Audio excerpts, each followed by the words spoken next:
to the Dawgs Podcast with your hosts, Blake Reneker, Justin Charles, and Josh All. Hey, what's up, Browns fans? Welcome back to another episode of the Dawgs Podcast. Josh All, and I've got Kenny Mack from the Great White North with me today. Let's go, baby. That's right. Now, you know, I feel like I do you somewhat of a disservice, Kenny, because I always tell everybody, hey, I got Kenny Mack with me, but we've probably got new listeners and viewers and stuff who are like, who's Kenny Mack? And yeah, that's true. I guess that's true, man. There's a lot of people there. I think some people think I come on and I'm like some kind of expert as far as like I know things about the Browns. Well, you are. I'm just a fan. I do know stuff, but the main thing that I do is if you go to Browns Backers Worldwide, you can get a chapter through the Cleveland Browns. And what ends up happening is you can become a chapter president. The Browns will kind of sponsor you, and I oversee all those across the world. And so you can get on the leadership council for this. I actually chair the entire council, and that's what I do. So if you've been to Vegas, if you're going to go to London this year, I have a little bit of say, or a lot of say, depending on the president that runs the chapter, on how that stuff goes. And I just give my opinions on how that should be run. And we make it fun for Browns fans across the world. Yeah, that's pretty awesome. So there's a little bit about Kenny Mack, just for anybody new who's maybe seen him before and not really sure exactly what he is all about. There you get a little bit. And we haven't had Kenny on since the draft night, so it's good to have you back. Yeah, man. I've been looking forward to getting on and seeing what these guys can do in training or in their mini camp. Yeah. And looks good, but I mean, I'm sure we're going to talk a lot about quarterback, because if you're looking for information, that's what you're going to find. We are for sure. So today, like Kenny just alluded to, we're going to be talking about reactions from the first 2 days of Browns rookie minicamp. And if you're on social media, you know darn well that the competition is over. The job has been won, just signed, sealed, and delivered. QB1 is in the books, according to social media, but that's not exactly true. But we're going to break it all down. We'll talk about everything, and this will be a great episode for Kenny because we get some thoughts on his rookies, and this was the rookies weekend. So before we dive into our thoughts and takeaways from what we saw, I mean, we weren't there, so it's everything that we saw through social media and the reports and everything from camp. But I just want to make sure I shout out Happy Mother's Day to all the moms out there listening. Today is Mother's Day. Well, we're recording this Saturday night, but when you guys are watching this, it'll be Mother's Day.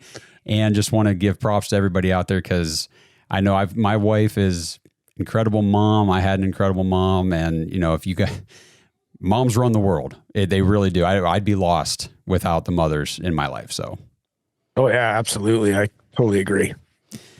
All right. One last thing before we dive in, make sure you guys follow us on all the socials at the Dawgs Podcast. We're posting stuff like crazy. So if you want to keep up on all the content with the Browns, check us out there. You know, X, Facebook, Instagram, TikTok, all those places. And if you're watching on YouTube, please like the video, subscribe to the channel, tap the notification bell. You guys are really helping us grow the show, grow the podcast, grow the platform, and we appreciate everybody's support.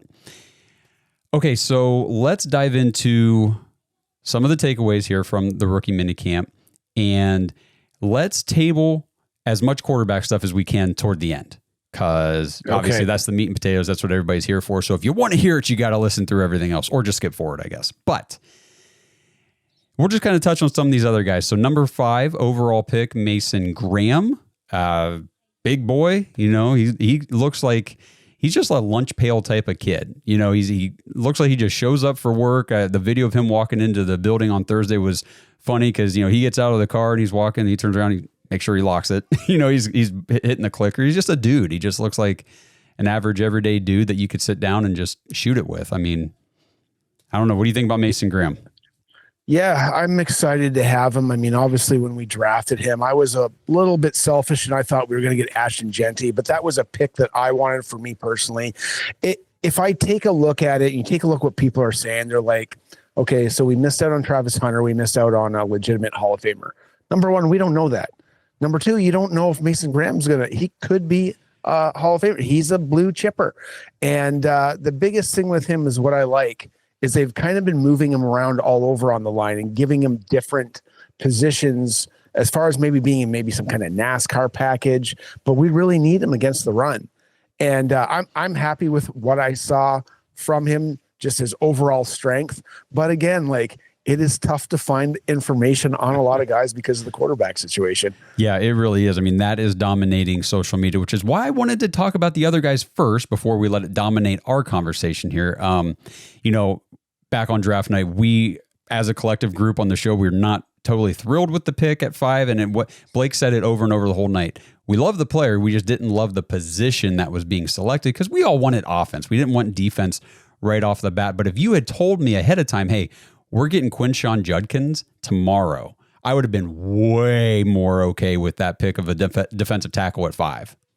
100%. And same with Harold Fannin Jr. Yep. I mean, that guy looks great. His breaks in and out, his pretty effortless as far as his fakes going. And he was doing an out that I saw him catch. Now, the one thing I will say, these guys are getting their reps in, whether they're running backs, receivers, any of those positions that we want to develop. Quarterbacks are putting it right where they need it, and they're getting a lot of good reps, and the balls aren't falling down too much. No, they're not. And Kenny's got some numbers and things that we'll go through here in a little bit when we get to the QBs, but we might as well just dive right into Harold Fannin next. I'm excited, man. I love Harold Fannin. Local kid from Canton, Ohio, just right up the road. Now he played at Bowling Green. Now he's back here in Cleveland with the Browns, and he does. And I guess before we go any further, people out there are probably already thinking this, or maybe you've already said it out loud. I get it. These guys are in helmets and shorts. That's it. Well, obviously, they're wearing shirts. But there's no defense. They're playing 7-on-7s and things. They're running through drills. I get it. But this is what we have right now. And, yep. If we're not going to get excited about seeing these guys in Browns uniforms for the first time, then what are we even doing as fans? And Fannin is a guy, it's not just some pipe dream or like, hey, we think that he has the potential. He led the entire country in receiving, targets, receptions, yards as a tight end. That doesn't happen. Think about the receivers in college football last year. Your Jeremiah Smiths and Ryan Williams and these guys. Ted McMillan, who was the first wide receiver drafted in the draft. And Harold Fannin was better in all those categories than all of them. And yeah, I know he played at Bowling Green and all that stuff, but he played very well against top competition.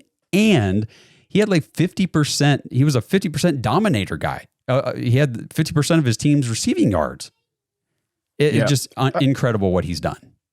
I'd be curious with Harold Fannin, like when they break up and everybody's into the quarterback reps and they're getting 7 and like if there is any discrepancy or drops, which side of the ball is Harold Fannin Jr. on, or who is he with? Is it always a specific quarterback, or are they mixing him up with both quarterbacks? Because that might make a difference on who looks really good, because he's plucking the ball out of the air and he's undressing guys from what I've seen.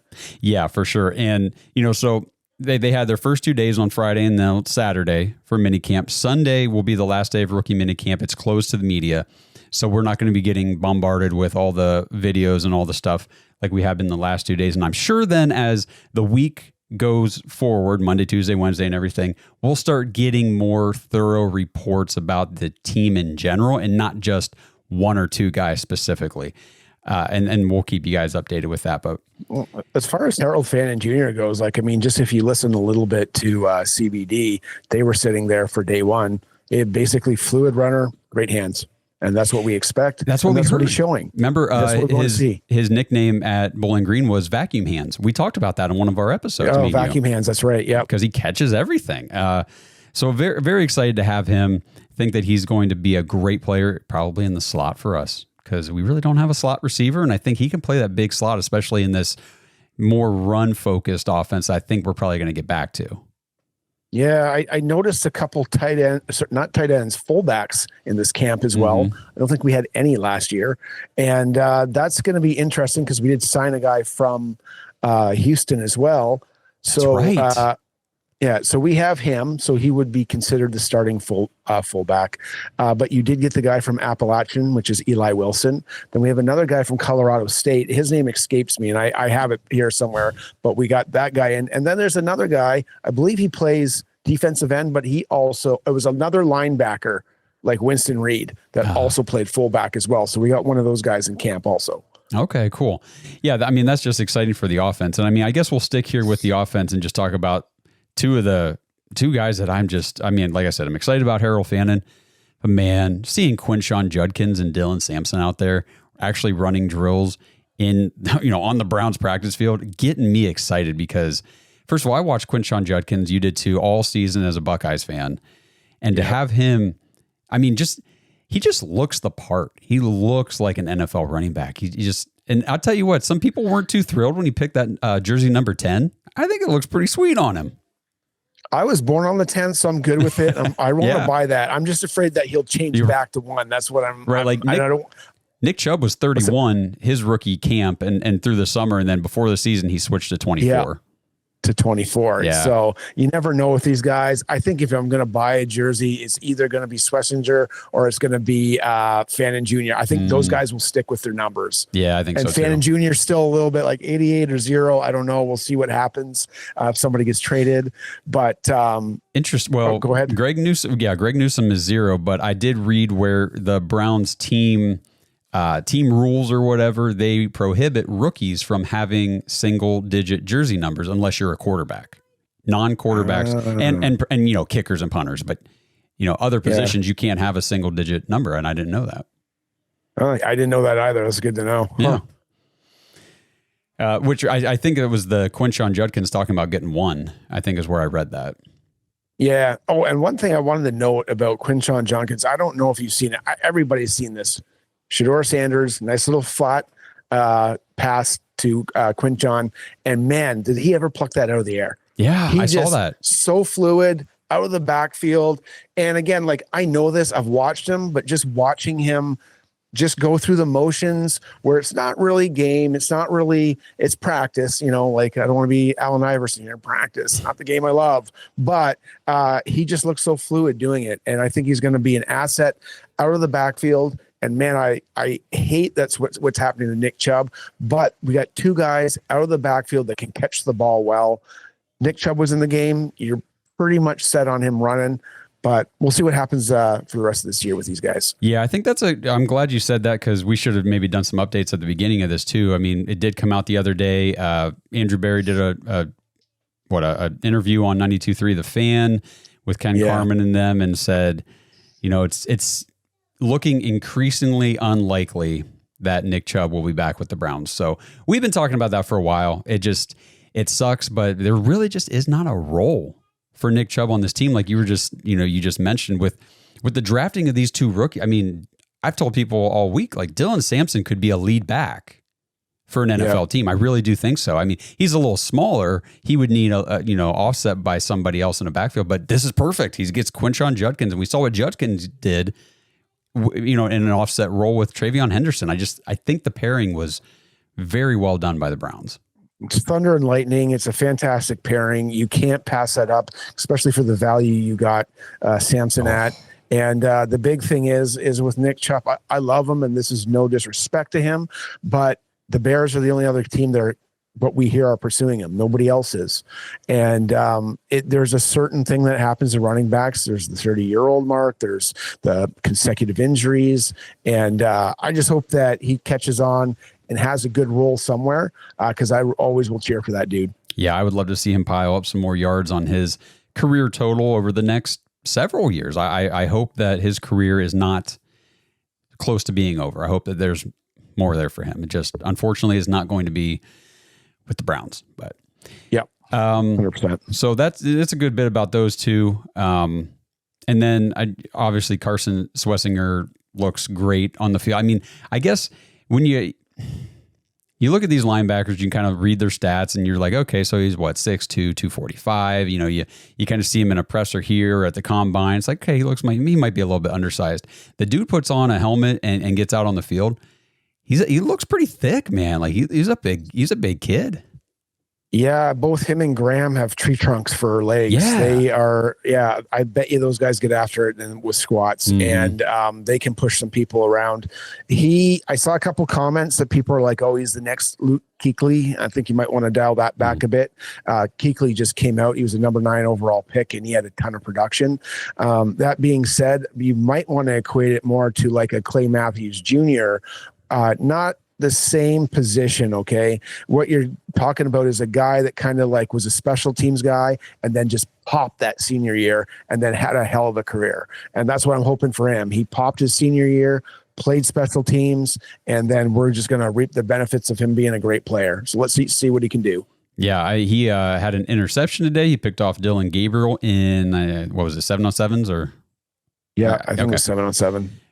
So that was cool. I mean, obviously you don't want to see the quarterbacks throwing interceptions, but at the same time, it's nice to see our guys on defense making plays too. I mean, it all works well for the Browns in the end. So it's just a lot of fun this weekend with the rookies and everything. And then, they had on Thursday, everybody except for the quarterbacks, right? It was everybody but the quarterbacks did their pressers. Yeah. Okay. And then they did the quarterbacks did their pressers today. Correct. And that was like the big deal. Yep. And one of the big things, though, and we were talking about this before, and before we forget to mention it, this was the most number of players that I've seen at a Browns rookie minicamp in a long time. And if you guys aren't aware, there was 56 total participants. Wow. And that was the most since 2014. They had 7 draft picks that, we all saw them get drafted at the NFL draft, 13 undrafted free agents, which they all signed on Friday, 9 first-year player tryouts, and then you had 27 tryouts overall. So that totaled 56. The last time we did that, Mike Pettin was the coach, and we found 2 gems in that year. We found where is it? It was I don't know if I can find it. One of them was Tony Gabriel. Does that make sense? Do you remember him? Taylor Gabriel. Taylor Gabriel. Yeah, and then the other guy was here we go. Mike Pettin, and it was Quan Williams. Oh yeah, okay. Defensive back. Mm-hmm. So that was 2 guys that we pulled out. One guy could have even possibly been a tryout, and that's what you want. You want to sign your unrestricted free agents, so the guys that didn't get drafted, and then you get these tryout guys, and you're gonna hopefully one of them takes their job and just knocks your socks off. Yeah. So we'll see what happens. And I think part of the reason, and this is just a little speculation based on something Kevin said, but I think part of the reason they brought so many people in for this rookie minicamp is they wanted to run it more like a practice than just, a camp to get acclimated and kind of run through drills. I think they really want to start getting a good, solid evaluation of everybody they have, specifically the quarterbacks, which we'll talk about now. But it's really tough to get a good evaluation of the quarterbacks if you don't have a collection of guys to run on the defensive side of the ball, to run routes, to do these other things. So they brought in a whole slew of people to really fill this thing out for a good practice. Couple days. Well, in the last 2 years, we've been kind of complaining that these camps are kind of soft. Yeah. And we got soft results last year. And I don't know how much you got to see based on just your family activity today, but I find listening to Kevin Stefanski, he sounds energized. He sounds a little bit more pumped. He's talking directly to the media, which he usually does, but I find there's just an energy about him. And I don't know if it's having the 2 quarterbacks. I don't know, you take a look, I'm much more pumped about this draft class than I have been in a long time, and I don't know if it's because we've got a 1st round pick and that's more energizing. You got a potential 1st round pick in the 5th round, and with the 2 running backs as well. I mean, it just seems like icing on the cake for all this talent that they have. I'm as excited as he is. Yeah, you're right. And it feels like he got his team back. I feel like last year there was this organizational, they were desperation to make Deshaun Watson work. We gave up all this stuff. We spent all this money. We have to make this work. So they went the Ken Dorsey route, and they took what Kevin likes to do and what Kevin's good at doing. They took all that away from him, and the whole thing imploded. I think Kevin knew from the jump, this just isn't going to work.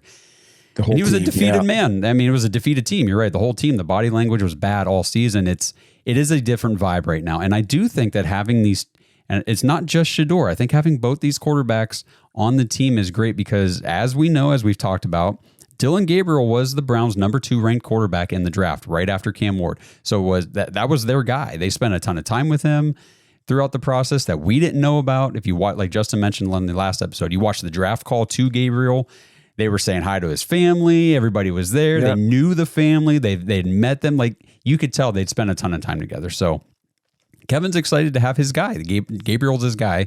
Shedeur Sanders is the guy they could not pass up at that point in the 5th round. So they bring him in. And I think both of these guys, from what I've seen, from what I've read and all this stuff on social media, I feel like both these guys had a very good 2 days at minicamp. This episode is sponsored by Omaha Steaks. Do you guys love smash burgers? The crispy caramelized sear and the bold beefy flavor of Omaha Steaks smash burgers are to die for. I got the new smash burgers from Omaha Steaks, and holy crap, guys, these things are delicious. They're thinner patties, so I grill up 2 of them, slap on 2 pieces of cheese, and make myself the best double stack burger ever. Forget the mess of making smash burgers yourself. Get 16 free burgers in the Built for the Grill pack at omahasteaks.com/smash. They're pre-smashed, so you can enjoy smash burgers at home. No griddle or cast iron pan required, and they won't fall apart on the grill when you flip them. These burgers are made from 100% premium aged Omaha Steaks beef for exceptional quality and flavor. Omaha Steaks smash burgers go from freezer to bun in just 5 minutes. So get ready to smash expectations with new Omaha Steaks smash burgers. Visit omahasteaks.com/smash and order the Built for the Grill pack with 16 free smash burgers. That is 16 free Omaha Steaks smash burgers at omahasteaks.com/smash. See site for details. This episode is sponsored by Manly Bands. Guys, is your wedding band old, outdated, or just not the same taste you had when you were younger? Or hey, maybe you're about to get married, but you don't want to deal with the salespeople at the jewelry stores. Manly Bands has the best wedding bands made specifically for men. They have the classic timeless gold and white gold styles, but they also have rings made from platinum, black zirconium, tungsten, titanium, even materials like meteorite and dinosaur bone. Yes, your wedding ring could be made from a dinosaur fossil. That is a real thing. They also have different ring collections, like their Jack Daniels rings made from actual Jack Daniels whiskey barrels. They also have Lord of the Rings and DC Comics band collections. Head over to manlybands.com/dogs and take advantage of their 30% off sale with free shipping. Plus, use promo code DAWGS, DAWGS, when you check out for another 10% off your order. Now, every Manly Band comes with a free silicone ring, and if you don't know your ring size, that's okay. You can order a free ring size chart from Manly Bands to make sure that you know exactly the right size before you order. And then if you get your ring and it doesn't fit just right, you can always return it or exchange it without any hassle. And I know this because I like my rings to be a little more loose, and the first band that I got was just a little too snug for the way I like to wear it, so I exchanged it, and the whole process was quick, easy, and I had my new ring in no time. And now Manly Bands is even accessorizing men beyond just your wedding rings with their chain necklaces and chain bracelets made for men by men. And if you need groomsmen gifts or anything else, Manly Bands has you covered with their barware, whiskey glasses, flasks. They even have customized coasters and flight trays. So skip the jewelry stores, avoid the salespeople, and get a wedding band that was designed for you. Manlybands.com/dogs to get 30% off, free shipping, plus get an extra 10% off when you use code DAWGS, DAWGS, when you check out. Yeah, I agree. I mean, especially listening to it on the radio on Friday, it didn't seem like the ball was hitting the ground. There was a lot of they were very fluid. They were getting like kind of on fire. You could tell that they're rhythmic passers. Everything seemed to be getting caught, and you could tell by the announcers, they're just like, oh, there's another one that getting caught. There's a great catch, but it seemed almost effortless on their part. Number one, in their throws on Friday, and it also seemed effortless for the guys catching the ball because it was so well placed. It was a little bit different today. I think what happened today is on 7-on-7. I think Dillon Gabriel clearly came out. He was 12 of 16. He had an interception. We mentioned it already. Shedeur was only 8 of 16 is what I had. Yep. Gabriel appeared to have more accuracy and velocity in the drills, but Stefanski noted in his presser that they were both as advertised and stressed they both needed improvement in execution and operational efficiency, which you would expect because you're transitioning from college to the pros. It's the first 2 days, any of these guys, but the quarterbacks, that we're talking about now specifically, you got to remember, it's the first 2 days these guys have been in the building. I'm sorry, 3 days. They came in Thursday. Yeah. So this is new. They're getting the language. They're getting, the plays. This is all new, and they've never thrown to these guys before. It's the first time they've even met these people that they're throwing the ball to. So there's no chemistry. There's no rapport.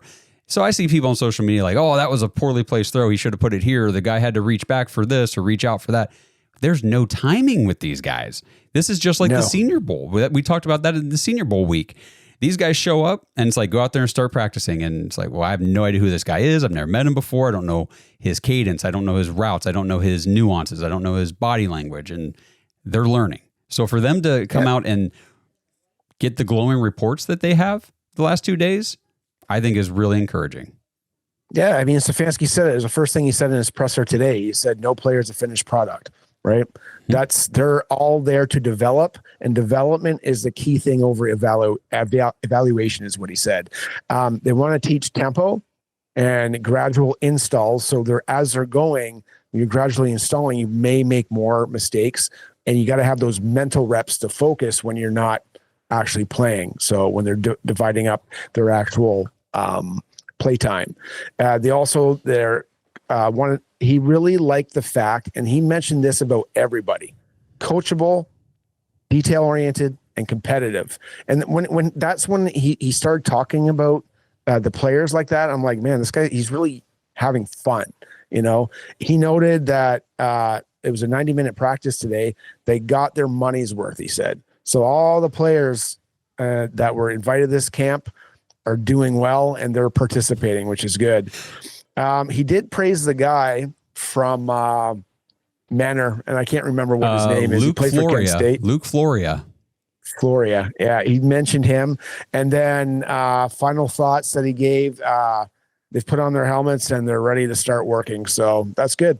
It's funny. I was happy with what I saw. Yeah, so you say 90-minute practice, they got their money's worth. I mean, I know it was going. Mary Kay was posting about it. There's a picture of Mason Graham puking out of his helmet. And it's like, well, yeah, it was, first of all, it's warmer than it has been, recently up here in Ohio. And there's not like 5 or 6 defensive tackles to run through these drills. Mason Graham's taking a lot of work, and he hasn't been doing football drills on the field since January or whenever. So yeah, it's been a while. So yeah. I think they were kind of poking fun at him. So in the presser, I heard that it was bad wings, and I don't know if that was a joke or Kevin did. I couldn't hear Kevin, right? who threw up. Like, because sometimes when you hear those pressers, the questions are so quiet. I'm like, what did she say? And then we're up talking now. I just couldn't rewind it fast enough to know what the heck was going on. Yeah, yep. It was Mason Graham. But again, I think these guys are getting a lot of work, and I mean, we can talk about conditioning, all that kind of stuff. Like I said, it's day 2 of. We're in May. We have a long way to go. So there's no point to overreact to anything, but we just need to talk about what we've seen and what we've heard at the minicamp. So, day 1, and I want to preface this by saying we were not invited to training camp with the rest of the Cleveland media, the legacy media guys, right? So we are relying upon what they report, what they tell us, the videos they share. That's our insight to the camp because we can't get eyes on these players. So Tony Grossi, who we've dogged on this podcast often and don't always agree with, but he was there. He put out a recap both days after each practice. So it's worth listening to because, again, he was there. We weren't. He said that, both quarterbacks on day 1 looked good. Dillon Gabriel probably had a slight edge over Shedeur. He said that he looked more decisive in his dropbacks and his decision making. So where he was, going with the ball and getting it there on time. But he didn't say, he said, Shedeur still looked good and everything, but he just thought Dillon looked a little better. He said that Dillon had a little more torque on his passes, which there were 2 clips specifically that I saw, one from yesterday and one from today, where Shedeur is both instances rolling out to his left, and he's throwing a pass down the field, and the thing comes out, and that is the deadest duck I've ever seen. They wobble the whole way down. The one yesterday was completed. The one today, I think, went out of bounds. But both, I was like, whoa, those are some bad passes. But I'm not saying that's every throw for Shedeur. I'm just saying there was a couple that have been going around social media that didn't look great. But there, he did have a couple nice, like the you were talking about Luke Floria, the touchdown pass to him from Shedeur. Man, was that ball placement it was beautiful. Spot on. Yeah. It was beautiful. And then he had another pass to, I want to say he was wearing number 87, a wide receiver. I can't remember his name, but it was down the sideline and it was up over the shoulder and the guy just cradle caught it, run. I mean, he didn't slow down one bit. Shedeur put it perfectly on him. So again, couple throws that was like, oh, those didn't look good. And a couple passes that I'm like, damn, those are nice. Yeah, I like Dillon. You can tell he's got a little bit more zip on the ball. Yeah. And he's got a tighter, and it's because he's got a tighter spin on it. Yes, very and much that's tighter. all it is. Yep. But I mean, it's amazing with Shedeur. Like you watch him throw the ball, and some of them, I know the ones you're talking about, the floaters, the ducks, but they still dropped into the receiver's hands, or they were still playable. Now those could get intercepted and that kind of thing, but he still gets it there, which is kind of odd with the nature of the throw. Yeah, no, you're absolutely right. And again, we're going to go through camp all summer. These you're going to see reports from, beat writers at camps and stuff. Quarterbacks are going to have touchdown passes. They're going to throw interceptions. This is the whole point in doing these practices. I mean, the defense is out there trying to practice too. And, with Dillon Gabriel, to me, it makes sense that Dillon Gabriel would have a little bit of an edge over Shedeur just because, first of all, he was in college for 6 years, played 5 full seasons in college, was a starter since his freshman year, most starts in college football history, most touchdowns in college football history. And he played at bigger schools, bigger conferences, better competition. I just think he's a little more battle tested for what they're going through. Now, it doesn't mean Shedeur is far off or that he can't get there or he's not neck and neck with him. I just think that there is probably a little edge with Gabriel, but I think both of them have a very good attitude. I think they both have very good football IQ. Everybody seems to love these guys. From what I've read and heard, like they say Shedeur's a great kid, Gabriel's a great kid. They both just have a good sense of confidence. They speak well. Their leadership just kind of comes out of them. And I don't know. I like what Shedeur said in his presser today. They asked him about how he felt about being selected in the 5th round, if he felt like he should have been selected before that. And he said, I'm not here to prove anybody wrong. I'm just here to prove myself right. I thought that was pretty cool. I 100% agree. I don't get the hate on Shedeur. He's very well spoken. He doesn't get baited into any kind of, like Mary Kay, you just got to stop with the questions. You're driving me nuts. You're like literally the only person I can hear that actually gets questions in there. You got to stop like these baiting questions. They're awful. It just seems a little bit contrived by this point. So just please end it. Other than that, I mean, he speaks very well, and he's he seems like a natural leader with his smile. He just seems to make in pressers, the press follows and flows with him. It's not the other way around.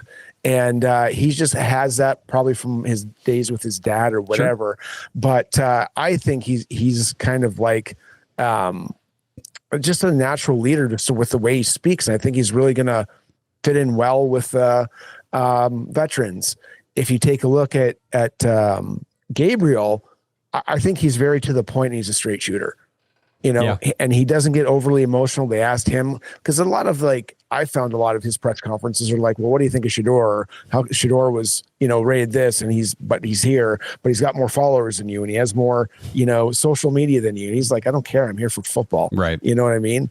And I like his answers too. I think they're going to get along well. I don't know. It's super early to tell, but are we going to keep both all year long? Time will tell, right? It's a very interesting situation. And again, here we go. Browns fans, we find ourselves in a situation where a player or two on the team can just completely divide the fan base. And one thing that I am getting sick and tired of already, and I'm going to bitch about this and fight people on this tooth and nail forever, it seems like.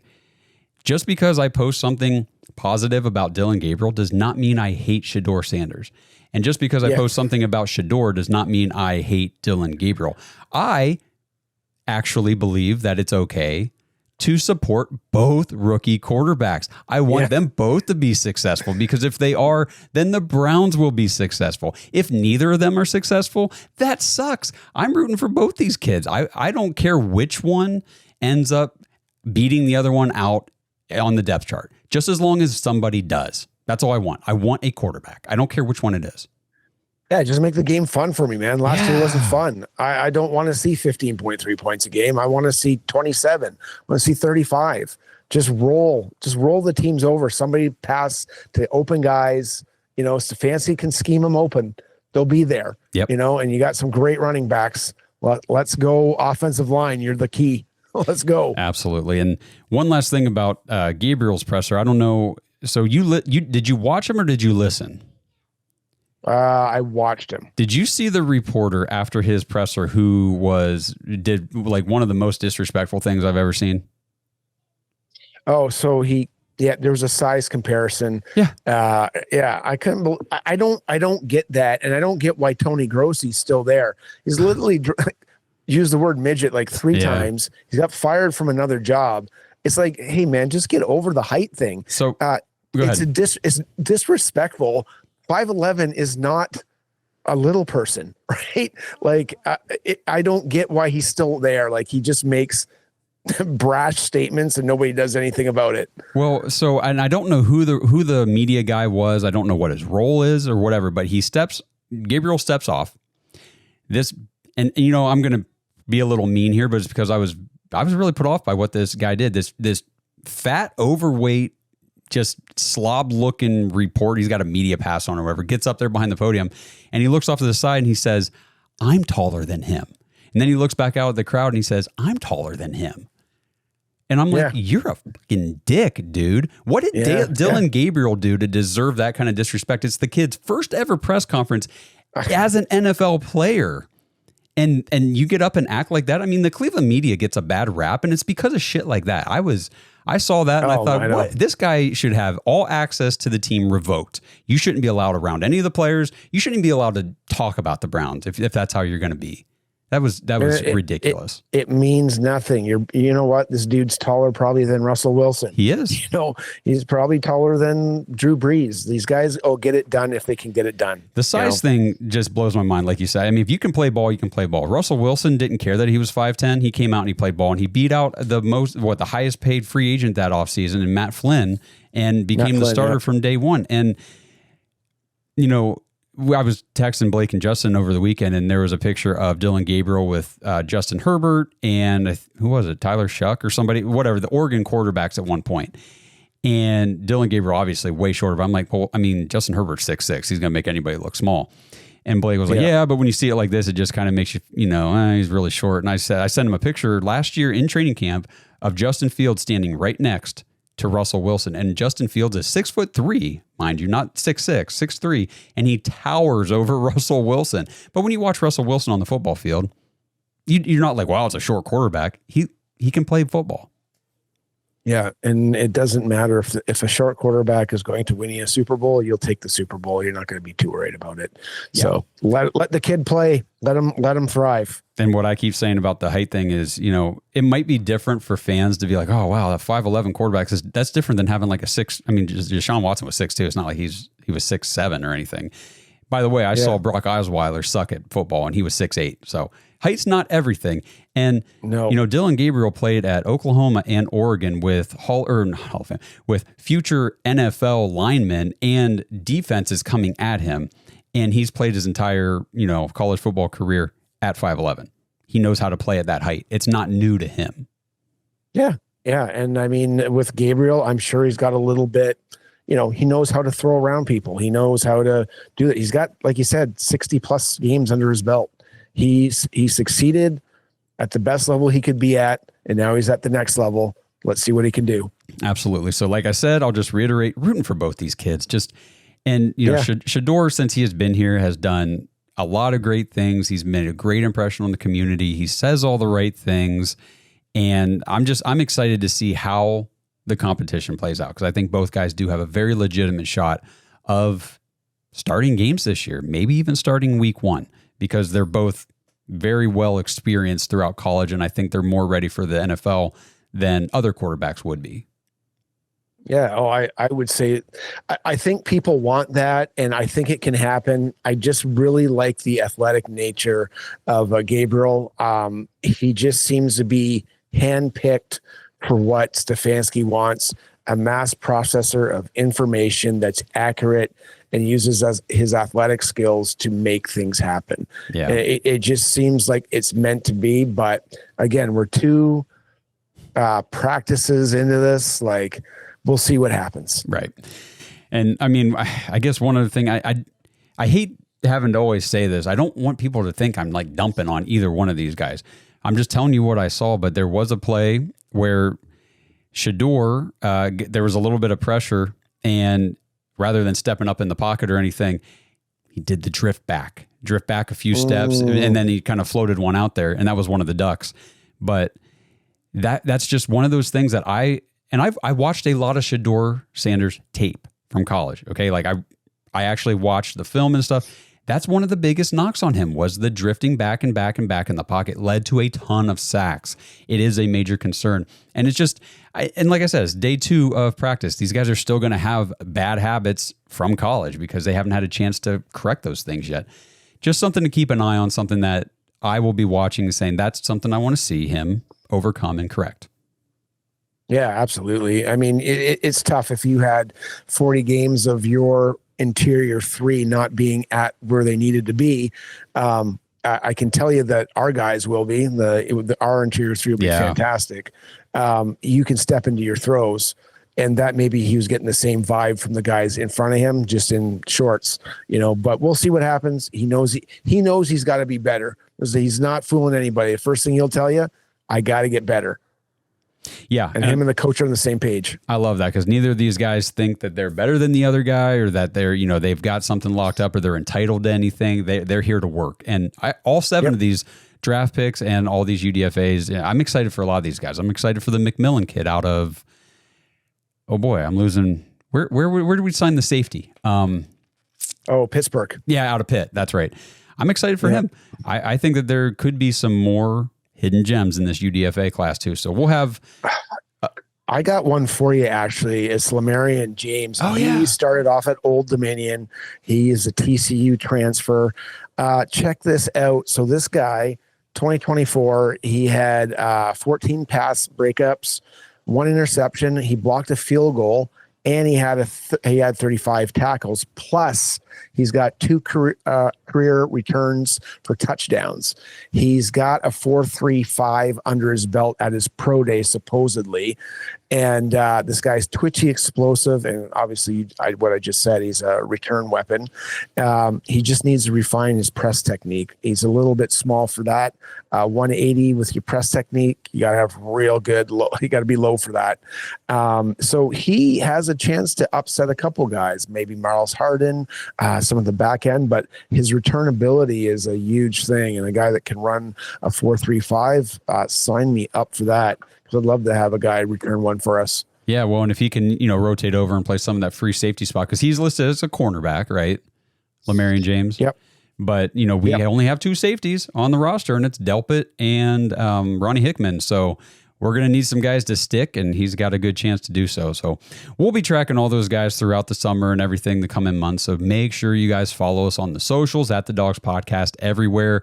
And again, on YouTube, like the video, subscribe to the channel, tap the notification bell. If you're listening on audio, please drop us a 5-star review. Give us a like, all that kind of stuff. That really helps out the show. And I didn't mention this at the top, but if you want to hang out with us on a more consistent basis behind the scenes, it is jointhedawgs.com. Kenny Mack is in there. We're get all in that group, man. Get in that group. We're all in there. And I should have said this at the beginning, because we're pushing for fantasy football signups a lot earlier this summer than what we have in years past. So if you want to play fantasy football in our Dog Pack fantasy leagues this year, signups are going to start June 1st. So get in now. That way, when signups come out, you get your name on the list right away. You lock in your spot for fantasy football, because we're hoping to have quite a few. We had 5 leagues last year. Was it 5 or 6? Yeah, either way. We're going to have more this year, and we're going to need more time to coordinate that. So June 1st, fantasy football, get in now. Get ready to sign up for that. It's just $5 a month to be a part of the Dog Pack, and it really does, help support the show. Don't forget the biggest thing. You and Justin help us out through the years with your fantasy podcast. And he's not only is he going to let you sign up, he's going to help you. You got to listen. Yeah. If we're able to get the time to get the fantasy pod back up and running. I mean, Justin, he moved further away from the studio. I added a child to my household. Doing 2 full-time podcasts is going to be difficult, but we had a lot of fun doing that fantasy one last year. So we'll see if we can't get that thing started back up. Yeah, right on, man. All right. Well, thanks again for everybody tuning in. If you got thoughts and opinions and whatever questions for us, anything from the rookie minicamp these last couple of days, drop them in the comments. We'll get back to you. And until we see you guys in the next one, let's go Browns. And tonight, since it's Sunday, let's go Cavs. Let's go Cavs, and happy Mother's Day. Thanks for listening to another episode of the Dawgs Podcast. Make sure you subscribe on YouTube and follow us on Twitter at the Dawgs Podcast. Get your thoughts on the show at thedawgspodcast.com.